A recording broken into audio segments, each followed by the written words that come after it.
Morning, everybody. Today, the Black Hills Playhouse Alumni Association is sponsoring this Zoom coffee hour to present a Black Hills Playhouse postseason update to the 2024 78th season, a companion video to the preseason update we did in late April. I am Mark Mearsman, the BHP treasurer. I will facilitate today along with Jenny Mantinell. For our guests, Linda Anderson and Dan Workman from the Black Hills Playhouse. We'll do some quick introductions and then we'll get going. So I'll turn it over to Jenny May for her introduction and so Good on. morning, everybody. Thank you, Mark. Good morning. Good morning. How wonderful to have you here and to actually wrap up what was a stellar season at the Playhouse. Um, so we are going to rely on Linda and Dan to give us the lowdown as to how it unrolled and what their thoughts are on that. And I also want to welcome Michael Mathis, who's been at the Playhouse a couple of years, and we let's go ahead and do introductions quickly of the people that are here. Is that okay, Mark? Hey, it's wide Yeah, open. okay. So Michael, let's hear a little bit about what brings you to this call, and then we will go on to John and also to Andrew. But let's start with you, Michael Mathis. Good morning. Hey, good morning. Yeah, I acted in the last two seasons. I'm the assistant professor of acting and the coordinator of the BFA acting program at USD. Wow. And I've just enjoyed my two seasons, and I saw the Zoom link, so I thought I'd kind of just step in and see what's going on here and And hear what was your about it, stay more in the loop, I guess. what was the show this summer? The Uh, shows? Last summer was the lifespan of a fact. And I thought it was really cool that we had John DeGata come. I thought that was um, just a very enriching experience to have that forum that we had and to meet him. And then this year was the curious incident of the dog in the nighttime. I just redid my resume and I put the curious incident dot dot dot. It's such a long title. Uh, yeah, and both were just really wonderful experiences. I mean, for me, I've said this to Dan, like it's really the perfect environment for me because I'm a nature lover and a acting lover, theater. So it's like Nice, you have to do both nice. at the same time for however long I'm there. So Excellent, excellent. Well, we welcome you and we thank you for your work at the Playhouse, and we're glad you're here today. Let's go to John Devlin. Hi, John. Hi, It's Jenny May. It's been a minute. I It's don't so even. good to see you. It's wonderful to see you. I have The lips still work too, so. the lips are always been nice, John. I've always been in love with John's lips and his work and his you seem a bit more well, you're older now. That happens. And gregarious and a little bit more gregarious. I think you were kind of shy at the beginning, but I anyway, was I was very shy at the yeah. beginning. It was 1985, and Jenny May was one of the folks who welcomed me with her zany and precious production of was it two by two, or it was Once Upon a Mattress that you did that year, wasn't it? That was Uh-huh. the season. Yeah, I did both that year. Yeah. Yeah. Yeah. So, Wow. so Wow. yeah, So that I started at the Playhouse in 85 and did six straight seasons in a variety of positions, and then began having a family and was coming back in for individual shows, and then landed at St. Michael's College in Vermont, where I am a professor of fine arts. I'm the all but costumes technical person. So I'm the scenic designer, lighting designer, technical director. You keep going, dot, dot, dot. It's sort of like the curious incident. Um, and so at St. Mike's, we had our own summer playhouse that had been in operation for 76 years. Oh, wow. And the college decided to take advantage of the artistic director's retirement a year and a half ago, a year ago now, to step away as producer. So there is no there anymore. And so wow. I came back to the Black Hills in the summer of 2023, and stopped in to see Dan and Linda and said, "Hey, so this is going on. Can you put a bookmark in my resume? And I'd love to come back if it's at all possible." So I was out this summer to design scenery for the curious incident of the dog in the nighttime. And I Well, was good. You also, know Michael then.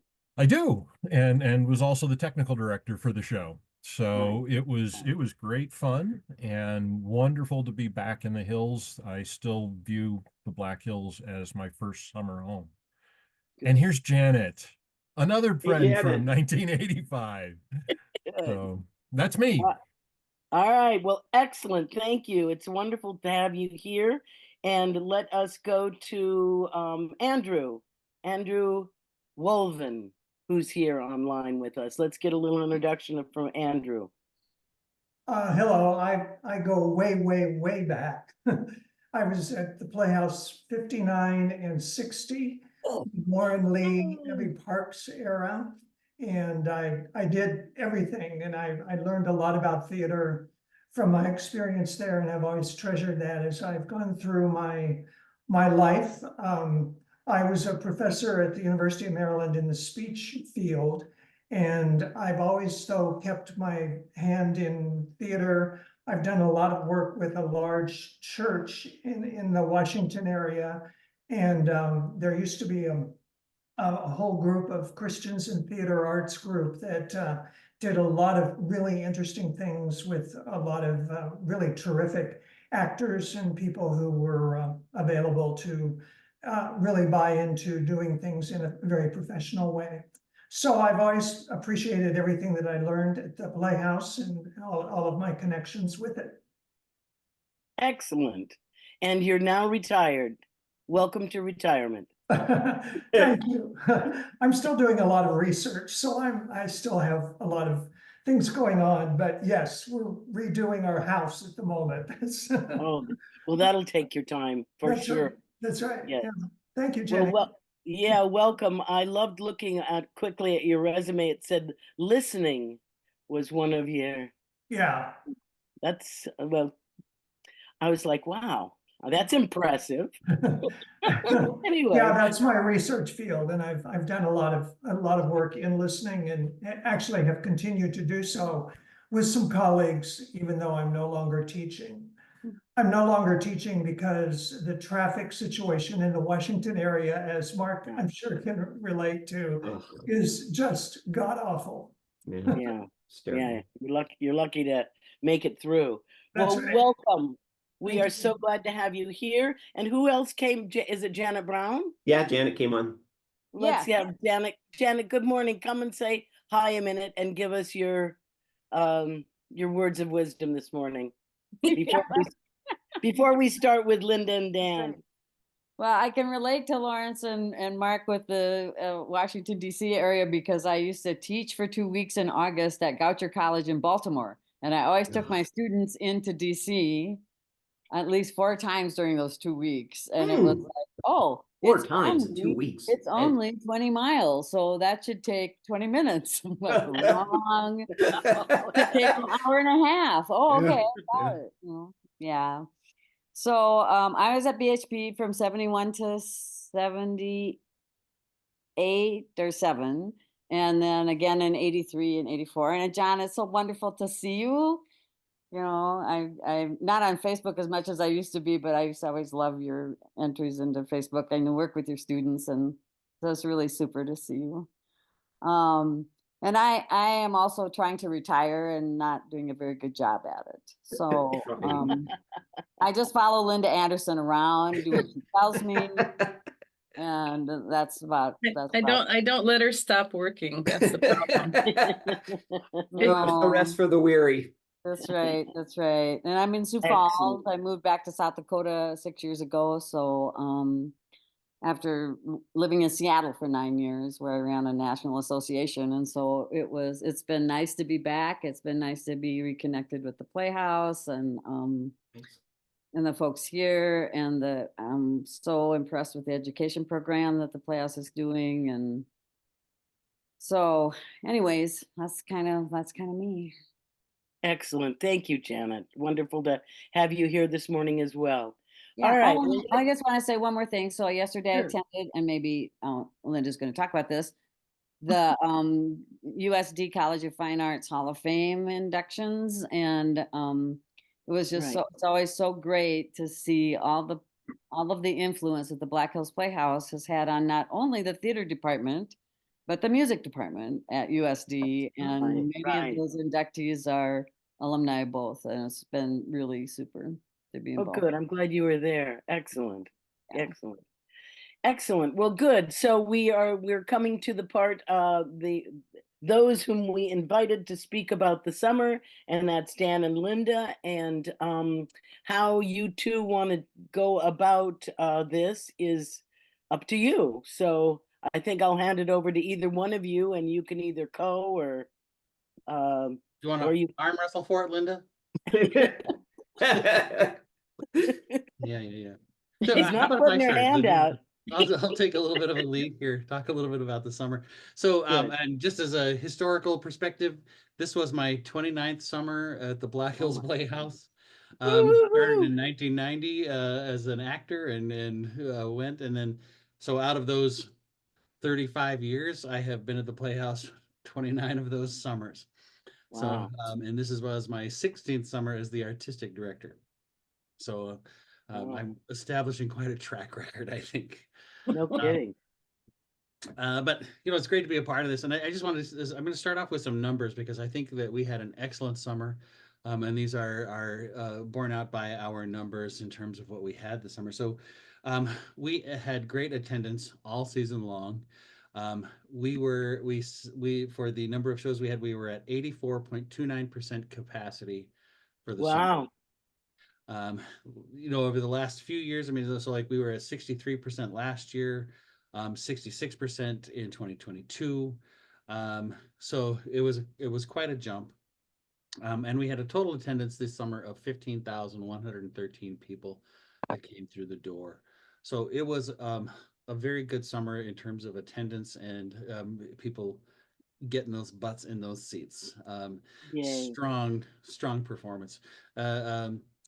With that, with all of that, that meant that we were, made our budget numbers for the for what we were projecting and going through there. So it was great to say yes, we went above our budget for all of that. But it really was just a very strong summer.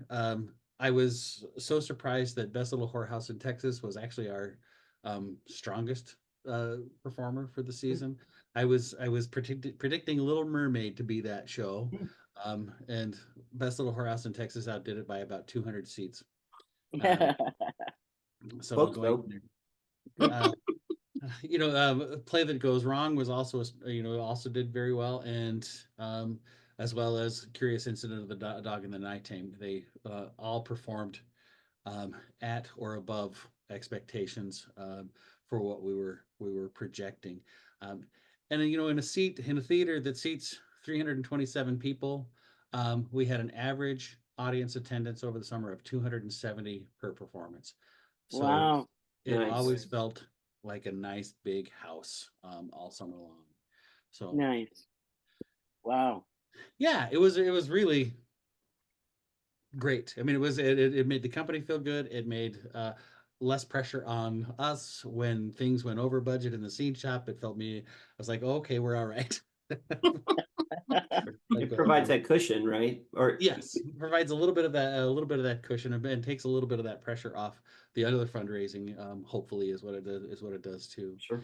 And do you think it's the scheduling that you've really sunk into the scheduling, which is different than in the old days? Yeah. And what is that scheduling again? Remind me. I mean, I know you now open on Sundays. We do. And then Monday is off. Every Monday is off. And then you take it from there. Yeah. So I'll just say that this is the 2024. This was the over the last since 2018, we have never done the same schedule twice. So we've been playing around with it. We've been adjusting, making alterations to which days have matinees. start dates of the season, you know, or of the run of the shows. You know, we wanted to make sure, as we've been adapting, we wanted to make sure that we were paying attention to company needs. And so I think that, you know, making sure that we had a day off every week was one of the things that's changed in the last few years. I mean, I No remember back kidding. when I first started, you know, you didn't get a day off for the first 3 weeks, you know, that you were there until that first show opened. So making sure that we are giving those, giving our company that time off is important. So yes, we open on Sundays. Every show this summer opened on Sunday. Opening on a matinee feels at first felt a little weird, but it works out just great. We have our reception after our opening, and the attendance at the receptions I think is more inviting for people who want to stick around a little bit after the show rather than being late at night. And is that at out at Yes, Hab Hall, we have that. We have in Haberman Hall, we have the reception there after the openings. And then after that, we go immediately into a day off after opening the show. So we've had a nice stressful week. We take a day off and then we come back Tuesday matinee. Then we have 2 shows on Wednesday, Thursday, Friday, Saturday nights, and then Sunday matinee. And then we do that. So if a show runs for 2 weekends, it has 8 performances. If it runs for 3 weeks, 3 weekends of opening on Sunday, then it has 15 performances. So the number of performances of the shows is smaller than it has traditionally been in the past. So yes, fewer shows, but I think that when we're sitting at 84% capacity, maybe we've reached a good number and making that strength. So you, oh, I see. So you compress the audience into a smaller number, which has that benefit, like you said, of boost a bigger audience per show, which is better for the performers and everything. But yet you still have some headroom for a little bit of growth or additional. So you're not just boxed everybody in and without that headroom or flexibility. Right, right. Okay. Interesting. So, I mean, just for example, you know, just to give you an example. So like 2 years ago in 2022, when we did Cinderella, as we were, you know, playing around with the schedule, Cinderella actually had 20 performances that summer. And so it did, you know, it did about 4,800 people that came to see that show. Whereas in the 15 performances for Whorehouse, we had about 4,600 people come to see the show. So the number of people didn't diminish greatly. Just 5 fewer performances, which meant that, you know, we were paying less in royalties. We're not paying an additional 5 performances for that. And just it's actually more effective and efficient, really. Yeah. Use of time and money, like you're saying. That's a great idea. Interesting. I never thought about the royalty part. Yeah. Well, and just marketing those shows when you're always opening on a Sunday. I think, Dan, you'll probably correct me if I'm wrong, but I believe every single opening was a sellout. It was. And so you have so many people seeing that show and going out into the community and telling people about it right away. And I think just from a marketing perspective, people always knowing that it's the same, it was a lot easier for us. Sure. And you get maybe a bigger bang, word of mouth right off the bat. Yeah. Right. And what about the old park preview? What happened to that? So that happens on Saturday night. Okay. So then it's Saturday night, Sunday matinee open, and then Tuesday is a matinee and an evening show, or just matinee? Tuesday's just a matinee. And then Wednesday's a double, and the rest are evenings? Evening, yep. So we have 4 evening performances and 3 matinees. Gotcha. How does the back to the park preview, having that on a Saturday, how does that play into this? And I think it was what I noticed is there were a lot more families. And I think, you know, one of the things we wanted for the park preview, now we call it the pay as you can performance. So, you know, that both raised more money for us, as well as, you know, I think it's a better time for families to get out and see things than on a Thursday. So it's a bigger audience for sure. All of them, all 4 this summer. So that's good. I mean, a bigger audience Little for Mermaid especially. Little Mermaid especially was very full. I'll tell you. So I think when I think back to earlier time, like when I think back to the 90s and the 2000s, when we would have those park previews, and they would be on, whether it was Wednesday, on Wednesday night, and starting at 8:30 p.m. Those were Right. always very, very crowded performances. They were always pretty full. Right. Over the last, 6 years, I think, since we had not been having our schedule as consistent. So I don't think it was easy for the park people and all of those people to know exactly when all of our shows were, having that park preview. Which night is it this summer, right? Yeah. So now Sure. if we're setting on this schedule, then if we're, making it more consistent, then I think that's going to play into more people coming on those nights as well. Sure. Good. Good. Excellent. A couple other things I just talk about. We had, this summer we're in the process, I should say, of spending about $30,000 on some new lighting equipment. We bought some new cyc lights. Yay. Yes, much needed. Yay. For several years we'd been able to borrow some from a high school in Rapid City, but that was not possible this summer. And so kind of when we found that out, we were trying to get out some of our old strip lights that are that should have been buried long ago. We got those out. They were trying to make them work, trying to find bulbs for them. And we were like, it's not going to happen. It's over. Yeah. Those were always the bane of my existence. My That's first right. couple summers, the So- master electrician. Ugh, they were terrible. I was Yeah. saying, ugh. So we ended up getting some fabulous color Chromaforce 2 strip lights. We bought 3, all that were all that was all that was in stock this summer, was 3 of them. So we bought those 3, and now we're in the process of going through USD to buy 3 more, so that we have a total of 6. Nice. Way nice. New LED bright and just wonderful strip Yay. lights. So that's happening, and it's a great partnership with USD to make that happen. So going through USD, they need these lights as well, and they'll be able to use them.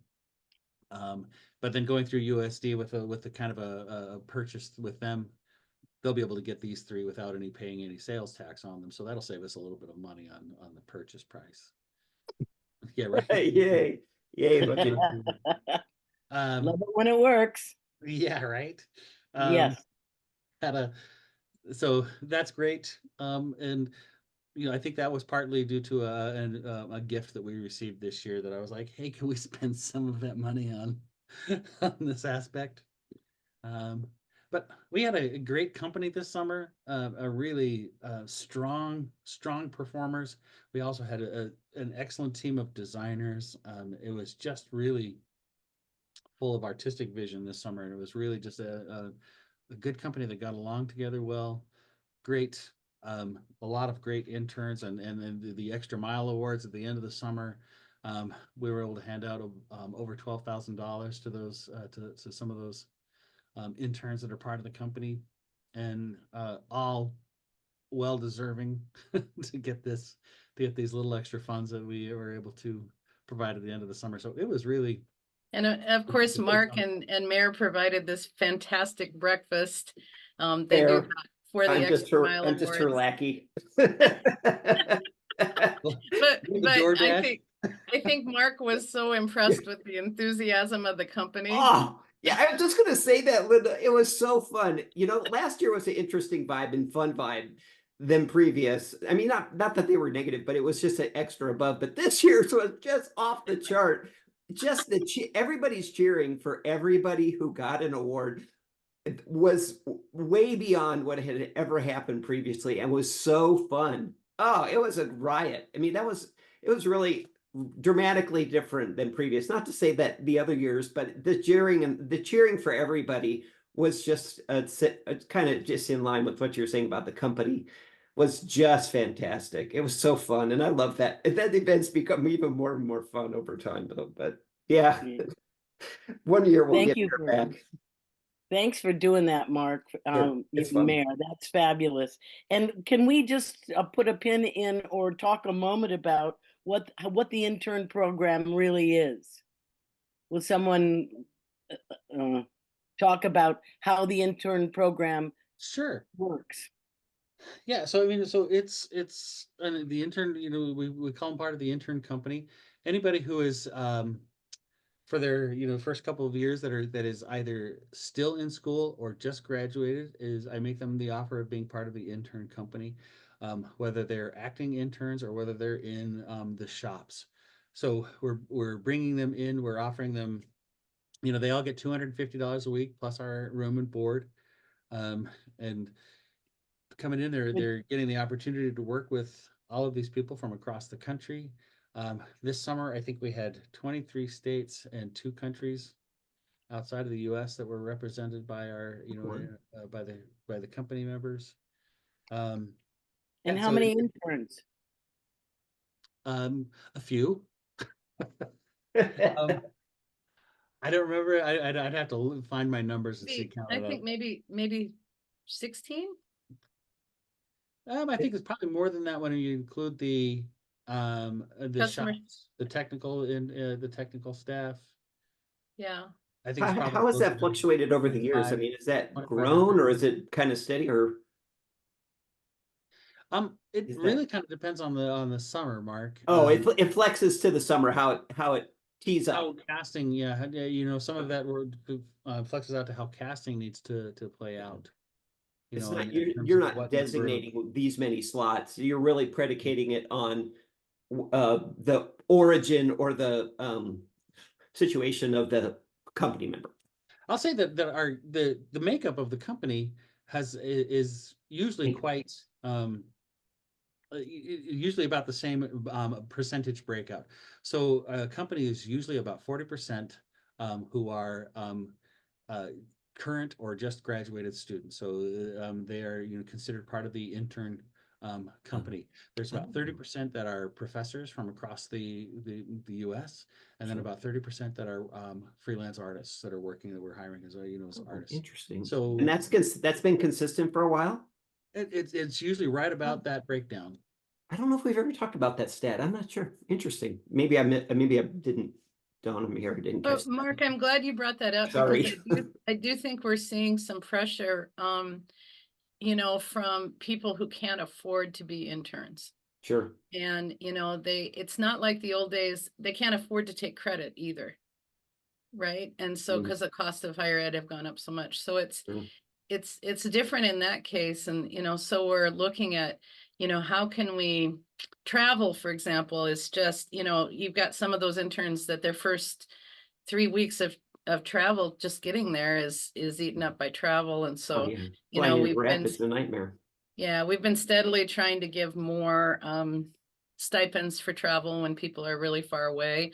But, Nice. it's an important question to be looking at, making sure that people who want the experience can get access to it. But, you can go work in a McDonald's for $17 an hour and make a lot more for the summer. So, Yeah. So what's an average, did all the stipends that went back to the interns at the end of the summer at the brunch, March and Meredith's brunch, what do they go home with, or does it vary, or what is, you So said are you asking 12K. specifically about the extra mile awards or about their pay? No, about what happens at the Extra Mile Awards. The 12K gets divided up over how just How's it divvied up? Yeah. Or what's the average payout or whatever you want to call it? I would say the range. The average payout is probably about $500, maybe a little more than maybe $600. There's a couple of the way we work it is that we do a survey to all directors, designers, shop heads, and administrators, and asking them to rate and to comment on any of the interns that they have had the opportunity to work with that summer. And so then we kind of have I have the system where I take all of those numbers into account. I also take into account the mentions that people will call out specifically for somebody. And I look at all of those things and talk about the aspects of that, but then using that as the basis for where we then start to lay out this money. And so there's always a couple of people who rise to the top, who are consistently mentioned by everybody that they've worked with, and are called out individually as people who are deserving of this.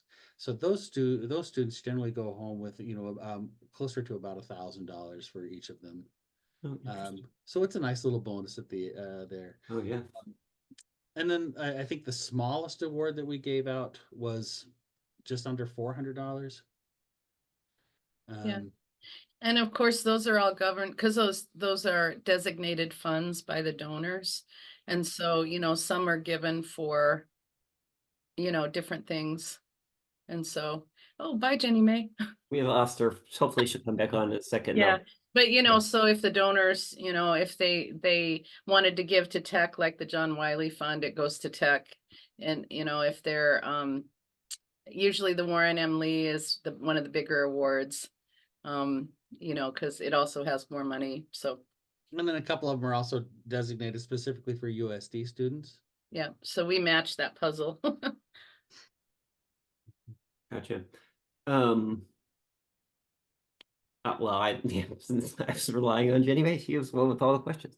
Right. So there you Well, go. I was just gonna say, these are funds that come from the USD Foundation, correct? So this is a throw off of. Most of them. Yeah, of the- some of the come from percentage they have to yes. give out. We've got three funds, I think, in the three in the Black Hills Area Community Foundation. So okay. it's Right. a combination of those Right. and So a little bit of private donors. Yeah, so this is really interest on, so it's not part of the operating budget. It's not part of it's just funds that come from those invested endowments or principals on it. Yep. How many are pay as you go? I know ours is a pay as you go for William and Carolyn McEnroe, but is it one or two? Just you. Just us. Not for long. And that was kind of a tricky thing because there were a number that were given every year, and then as people either passed on or weren't involved as much anymore, then so the endowed funds are nice because that's why we set up. It's in perpetuity. Exactly. Yeah. As they say, for that purpose, they're nice. Okay. Don't get me and Janet on a rant about endowment. Really, we're not talking about that. And all the theaters that closed because they couldn't get to their principal funds during COVID. That's right. And the community foundation or the USD or whoever owned that money now has it. Yeah. It reverts back. Because that's part of the thing. It doesn't refer back to them. It's always their money. Yeah. When you give it to them, it becomes their money and they give you a percentage of the interest that's. And there's a little clause that if the organization goes away, then it just goes into the foundation. It just gets absorbed like an amoeba. It doesn't have to be set up that way, but that's the way most community foundations, of course, or USD Foundation, of course, would set it up. So it benefits their institution more than it benefits your institution. That's just the way it goes. So that's why boards need to be more careful about when they say we want to create an endowment. Sure. How is that endowment structured so that if you're in a crisis, you could use the principal? You can do that, even though that's not what we think of. But there's lots of ways you can. So I'm a good student of Janet's, and so I always tell people your priorities for funding: operating budget, board reserve that you can get to, and then endowment. Well, and these quasi-endowment things, which I don't know if that's a new thing, but I've heard it a couple times with a couple organizations. That's I don't know if that kind of balances or it's kind of the best of both worlds, right? Yeah, I think so. So and I don't know if anybody knows if that's a recent thing, like 5 or maybe 10 years, or if those have always been available, but just not really don't know taken advantage of. Yeah, I don't know either. They really are, Mark, an outgrowth of this donor advised funds. Okay. And donor advised funds have really taken off because in terms of taxes and stuff, donors get a lot of benefit from that, little restrictions. And so then that So then it becomes more about what the donor wants and Mhm. less about what the community foundation or whoever's holding the foundation or endowment wants. And so Yeah. And it's a I think product that's of people not wanting to lock up money. yeah, You know, or Yeah, wanting the they saw what flexibility happened. They saw as what well as happened in earning real money. time. and rightly so. Yeah. Yeah. Yeah. So Mark, do you just want me to go ahead? Yeah, yeah, yeah. Go ahead. Okay. Dan, did you have anything else you wanted to share though before I?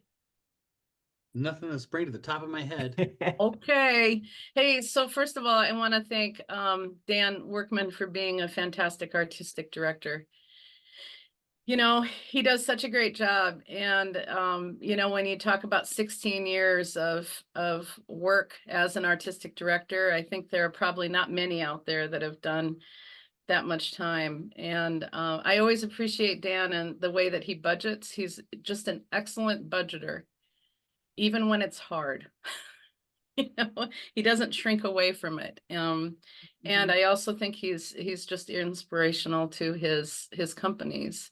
He really believes in their process and letting them do what he knows they can do. So he doesn't micromanage those things, and I think that's a beautiful thing for the artist. That's why they come back, right? Because not only because of Dan, but because it's this fabulous, you know, place where people can do their thing, you know, and it's pretty fantastic. So and it's so great to see Michael and John again. I feel like we should do this more often where we get to see people after the summer because, you know, it's just great.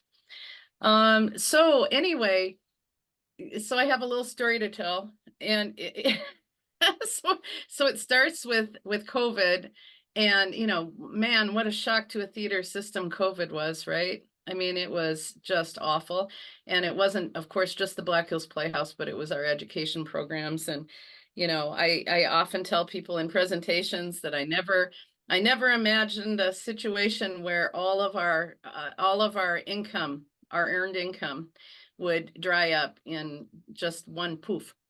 It's gone. You know, and I think that we're a stronger organization because we've gone through that and we've survived it. Sure. But let's not go back for a while. Anyway, I go to COVID because this summer was I saw faces that we hadn't seen in 3 and 4 years, which was also just great to see people coming back to the theater, and remembering that we were there and being a part of us. So that was super fantastic. Like I guess I would echo what hi Jenny Mae, we're glad you're back. I would echo what Dan said about the company just being stellar. I mean, it was just such a joy to work with all of them, and you just love those summers when everything comes together.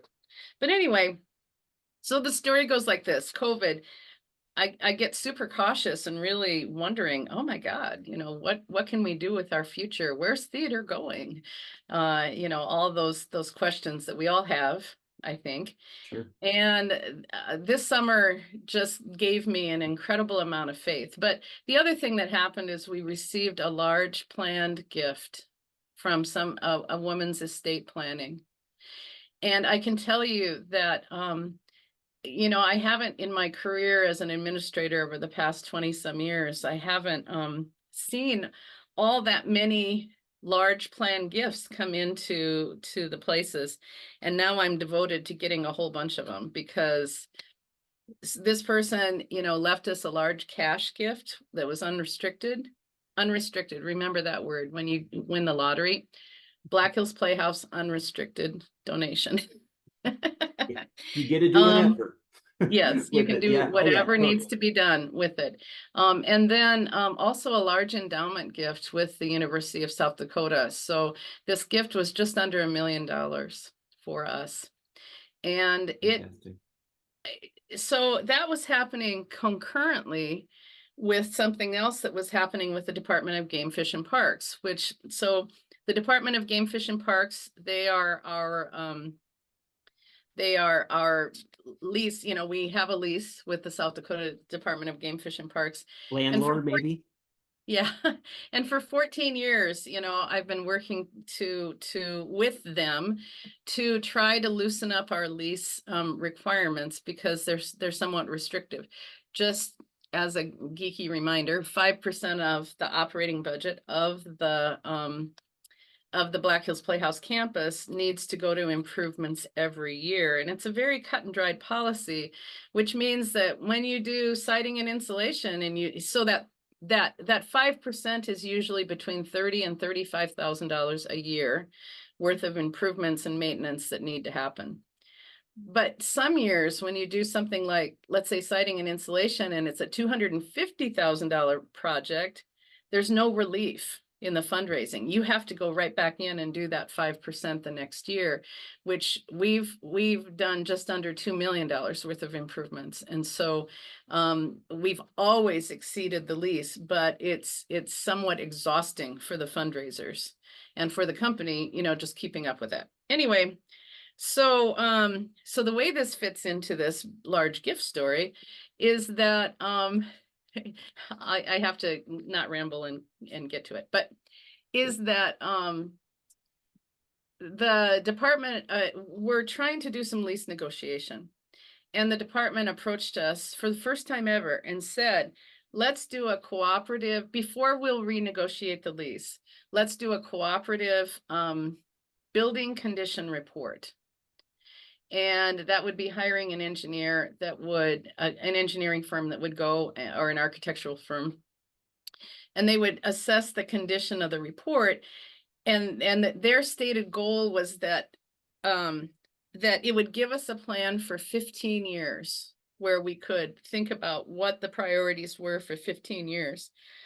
Well, I got a little panicky only because,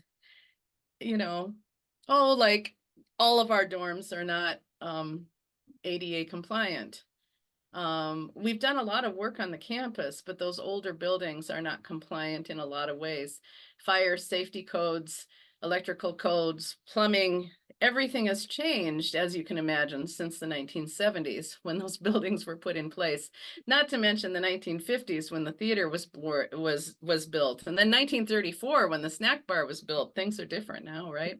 So this was a very comprehensive, and it made my heart flutter a bit, saying, oh my gosh, we're going to get hit with thousands of dollars of needed improvements to meet current code.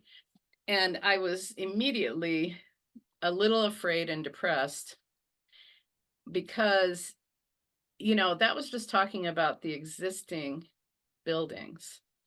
And we've dreamt about a lot more. There are other needs. So what this large gift did for me is it made me realize, oh my gosh, we've got to drive this process in a different way. We need to do an overall master plan for the campus that really helps us not only address the current building conditions, but some of the buildings we've lost, as well as dream about what this facility can be. And so in the July board meeting, I gave my board whiplash by basically coming and saying, hey, we just got this large gift.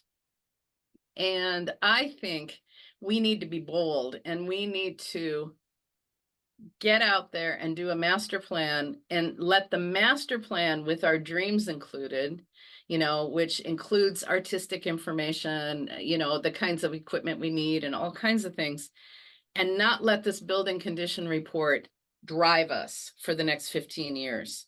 It should be a part of that, but we need it to be bigger. And, my board is so cool. People are so great. I mean, they listened. And I think that while it was a little bit of a shock, because, I'd been going, oh, woe is me, building condition report. They all jumped on board and they said, we're going to do this. We're going to do this. It's a smart and forward-thinking board. It really is. Yeah. Great people, great thinkers. So anyway, and at the same time, we've been working with Janet Brown on our update of our strategic plan. I won't go into detail there because it's just too much geek for this conversation, but the strategic plan is really driving a lot of our initiatives. first as a statewide theater, because we're doing work in every corner of the state.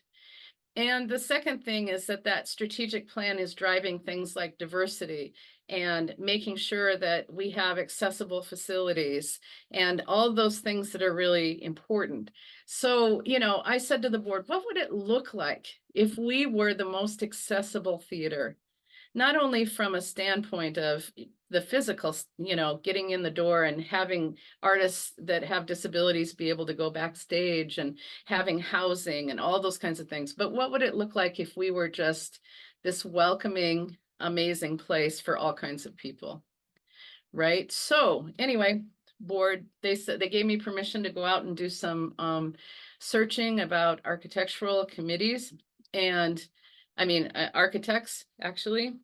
And just this week, on Tuesday, we met with the Department of Game Fish and Parks, and they approved this cooperative building condition report. So the state is paying for half of it, and we're paying for half of it. It's about 12.5 for us that we will be kicking in.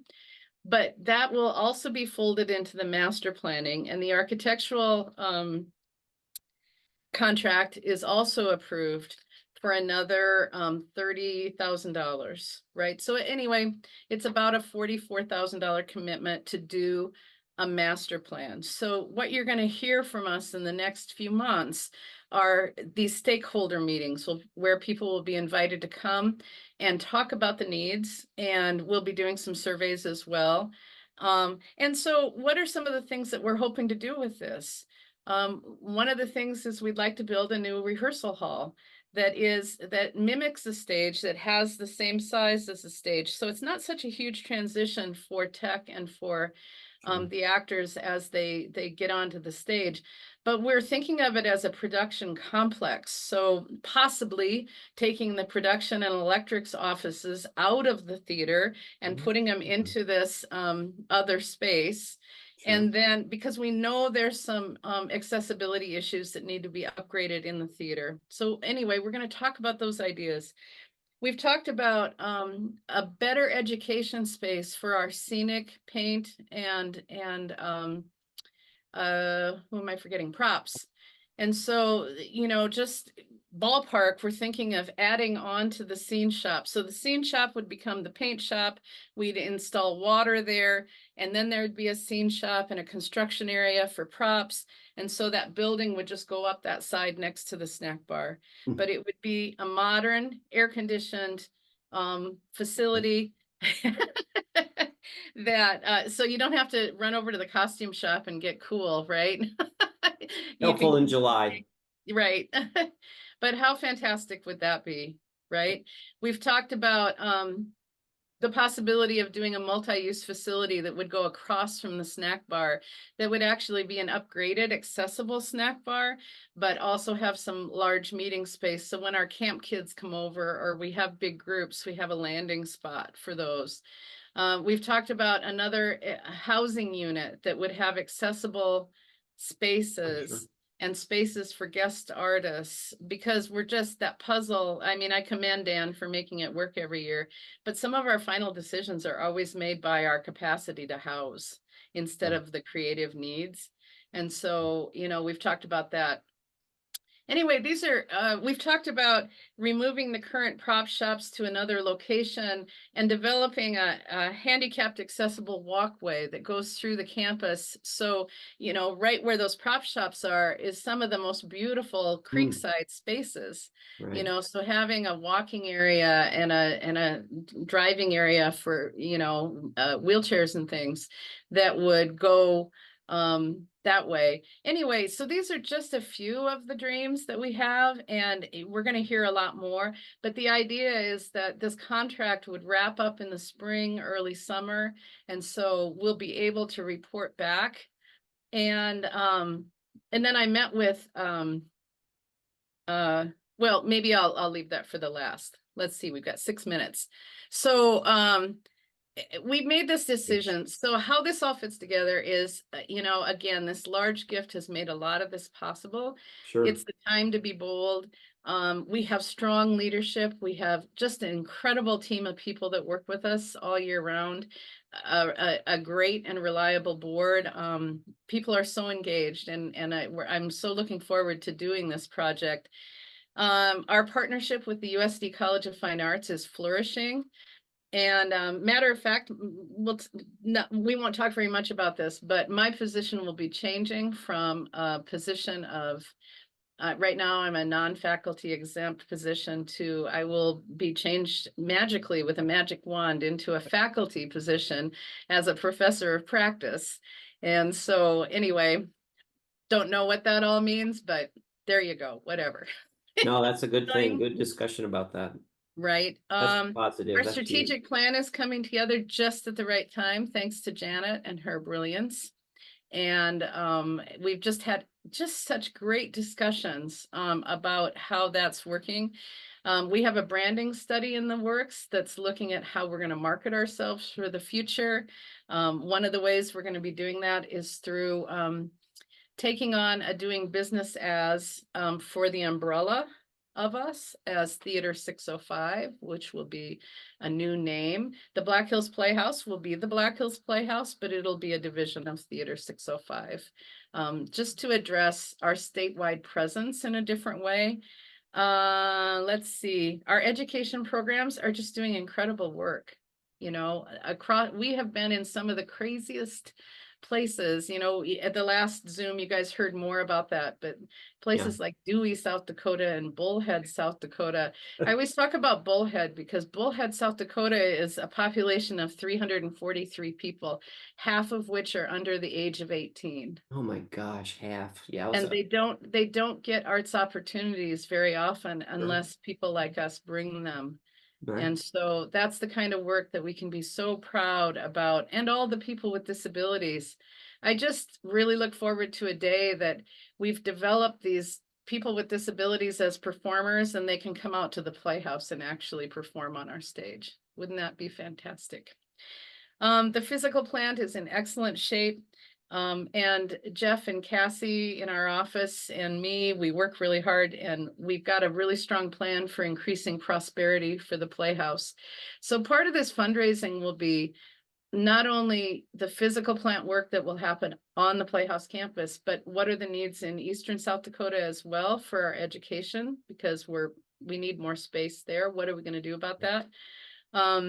It will look at operations, you know, so this will be a multi-million-dollar campaign, most certainly.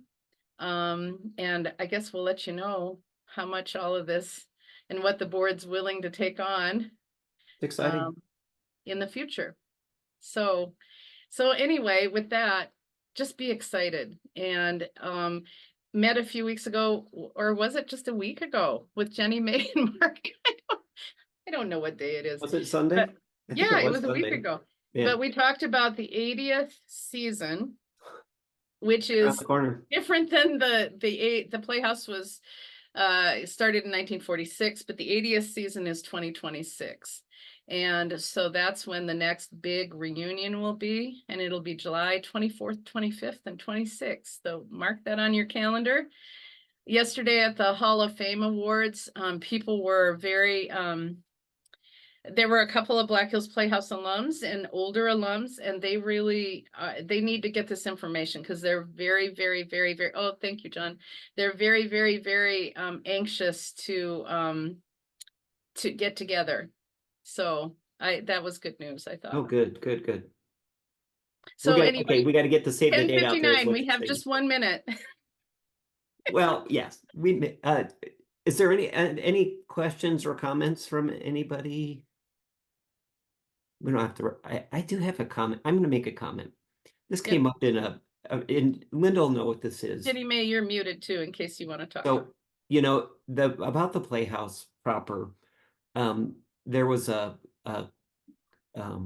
discussion about, you know, not having taken advantage of the challenges from a while back about maybe moving into Rapid, and Linda knows what this is about. And, but the uniqueness of the Playhouse, I think, out of that discussion, and that's a valid point, should we have kept it in the park? Should it be, more accessible? The theme we're talking about in the closer to where the population is. Well, there's magic in that setting, number one, right? The setting, and for me, I thought about this afterwards. The summer we did things outside, right? Made it even more magical and made that even more of a point of the magic of the Playhouse. It's not just only, the productions that are presented on stage. It's the setting, it's the people, it's the talent, it's the performance, it's all that. But doing it outside was magical, right? That 3 summer post-COVID, right? So that was interesting and unique, and really, I think, put an exclamation point on the setting. So for me, the three things about the Playhouse that came out of that made me think about that was setting, and then relationships, Johnny D, Janet, Michael, everybody here, and then the talent. Those are the three magic things that the alchemy of the Playhouse, right? Or rely on that. And I'm not talking just the talent on the stage, it's the talent behind the stage.